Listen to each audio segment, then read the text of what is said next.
Welcome back. Stone Sweiss is here now with national news. Let's send it over to him at the desk.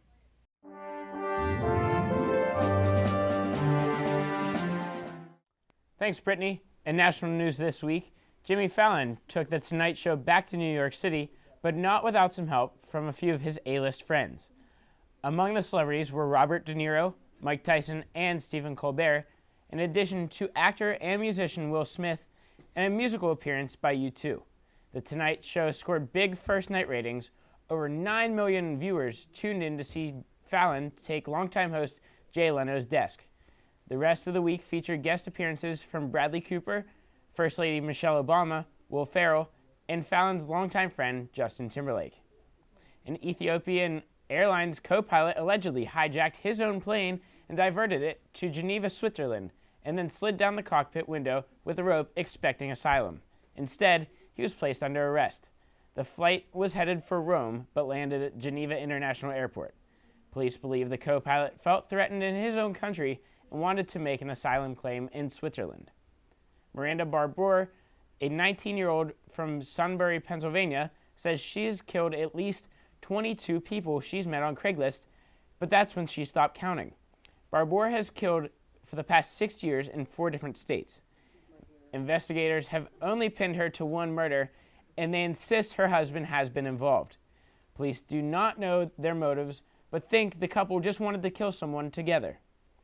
Last Tuesday, government protesters took the streets of Kiev, Ukraine, following word that Russia is ready to resume its loan package to the Ukraine. By Thursday, a collapse to a ceasefire between the Ukraine government and the opposition left many dead. And now, questions arise as to who is in control of the protests in Kiev's Independence Square and who can stop the situation from spiraling into more deadly chaos. As of Thursday, the death toll stood at least 101. Ukraine has not had a presidential or opposition leadership to bring a consensus to stop the fighting, which means there's not much telling what can happen next. And that's all I have for national news. Let's send it back over to Brittany and Ryan at the couch. Authorities consider it one of the fastest growing criminal industries in the entire world. We're talking about human trafficking, and it's a multi-billion-dollar industry just across the United States. As Daybreak correspondent Chris Hoffman found out, several organizations joined together right here in Pittsburgh to raise awareness. Hoffman here at the Andy Warhol Museum on the North Shore, where the Western Pennsylvania Human Trafficking Coalition held an open house to address the issue. Founder of the coalition, Mary Burke, says even here in Pittsburgh and the greater Western Pennsylvania area, human trafficking is an issue you may not think of. I think a lot of people here in the United States don't recognize that this is happening right here in our own backyard. FBI Supervisory Special Agent Bradley Orsini says this is the 3rd year the coalition has had an open house to spread awareness of human trafficking in Western Pennsylvania. Part of our goal is awareness, to bring awareness to the public, to an everyday citizen, to different social service groups, educational groups, religious groups, and law enforcement. Our goal is to train and to really assess what's out there.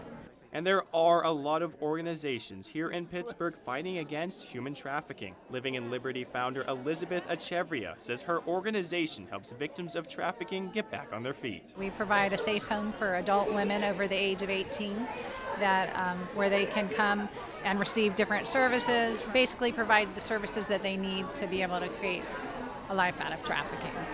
The Western Pennsylvania Human Trafficking Coalition's website states human trafficking is a $32 billion industry worldwide, which makes it the world's 3rd largest illegal market. But as an advocate to end human trafficking, Soleil Mead says knowing a bunch of facts isn't all you need to know. If you just have the knowledge and it's a bunch of people who know a lot of things, you need to take action. There's so much that we can do. Mary Burke offers some advice to college students as to what they can do to help the cause. Holding fundraising events, community awareness events, book reading clubs. I think they're getting involved with lobbying for improving our laws in the state and national level, and there are a number of ways that college students can get involved. The coalition continues to work with the city of Pittsburgh and other awareness groups to bring attention to this issue. For Point News, I'm Chris Hoffman. Thanks for that, Chris. And coming up after the break, Johnny Frywald is going to be here with your weekly weather report. And Courtney Joden with sports. Don't go away. We'll be right back.